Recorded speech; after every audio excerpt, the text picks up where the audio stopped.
اعوذ باللہ من الشیطان الرجیم بسم اللہ الرحمن الرحیم السلام علیکم ورحمۃ اللہ وبرکاتہ۔ پہلے فاعل کا بیان، فاعل کی پہچان اور فاعل کی تراکیب پڑھ چکے ہیں، مفعول کی پہچان اور مفعول کی ترکیب بھی پڑھ چکے ہیں، قول اور مقولہ کا بیان اور قول اور مقولہ کی ترکیب بھی پڑھ چکے ہیں۔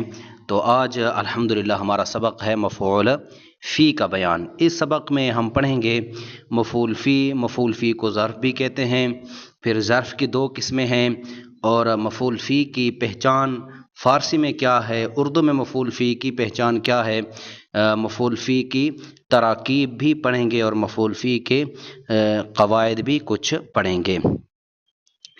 مفعول فی فعل کام کو کہتے ہیں۔ سب سے پہلے یہ جاننا ضروری ہے کہ فعل کسے کہتے ہیں۔ فعل کام کو کہتے ہیں، جس مکان یا جس وقت میں وہ کام کیا جائے اس مکان اور اس وقت کو مفعول فی کہتے ہیں۔ مفعول فی کی تعریف کیا ہے؟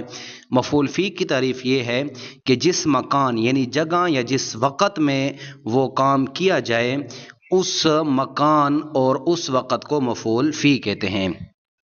اور پھر مفعول فی کو ظرف بھی کہتے ہیں۔ اسی مفعول فی کو ظرف بھی کہتے ہیں۔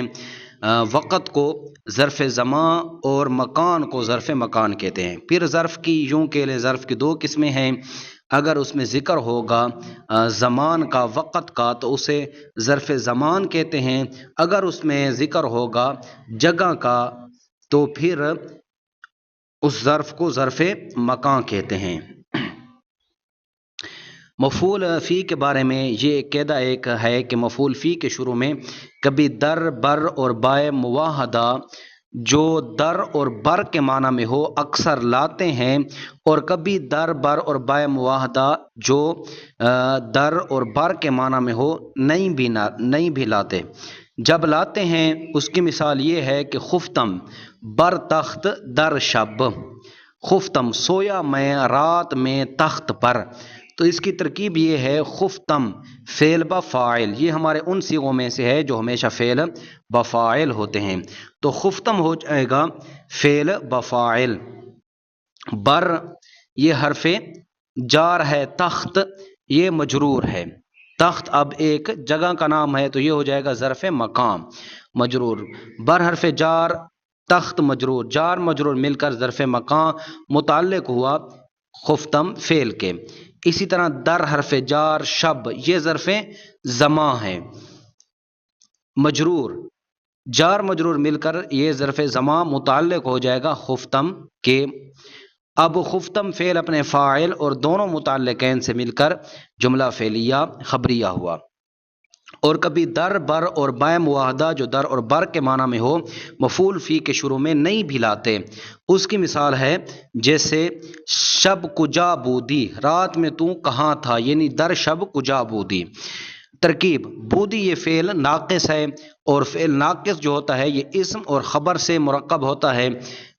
فعل ناقص تو اس کا اسم کی پہچان کا قاعدہ وہی ہے جو ہم نے فاعل کی پہچان کا پڑھا ہے، اور فعل ناقص کی خبر کا پہچان کا قاعدہ وہی ہے جو ہم نے مفعول کی پہچان کا پڑھا ہے۔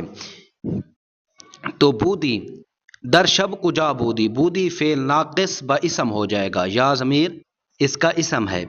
در حرف جار، شب مجرور، مفعول فی ظرف زمان، جار مجرور مل کر یہ متعلق ہو جائے گا موجود خبر محذوف شبہ فعل کے۔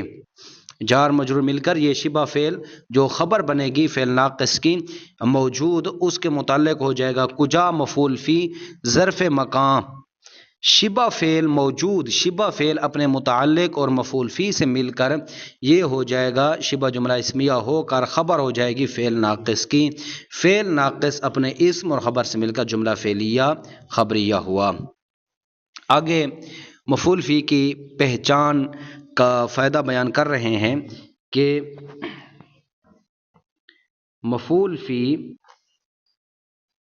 کی فارسی میں پہچان یہ ہے کہ اسم کے شروع میں در یا بر یا با، ایسی با جو در اور بر کے معنی میں ہوگی، اور کبھی جگہ کا نام ہوگا یہ فارسی میں مفعول فی کی پہچان ہے کہ جس اسم کے شروع میں در ہو یا بر ہو یا با ہو جو در اور بر کے معنی میں ہو یا جگہ کا نام ہو تو اسے مفعول فی جانو۔ اردو میں پہچان یہ ہے کہ اگر پر ہو، میں یا جگہ کا نام ہو تو اسے مفعول فی جانو، اور جب مفعول فی کے اوپر جب بر، در یا با بمعنی در اور بر داخل ہو تو اس وقت یہ فعل کے متعلق ہوں گے، ورنہ مفعول فی ہی کہلائیں گے۔ جس طرح اب ہم نے عبارت حل کی ہے کہ خفتم بر تخت در شب، یہاں پر بر اور در داخل ہے تو یہ جار مجرور ظرف مکان زمان کر کے اسے فعل کے متعلق کریں گے۔ جب ایسا نہ ہو، یعنی جب اسم کے شروع میں بر یا در یا با جو در اور بر کے معنی میں ہو یہ نہ ہو تو پھر اسے متعلق نہیں کریں گے بلکہ مفعول فی ہی کہیں گے۔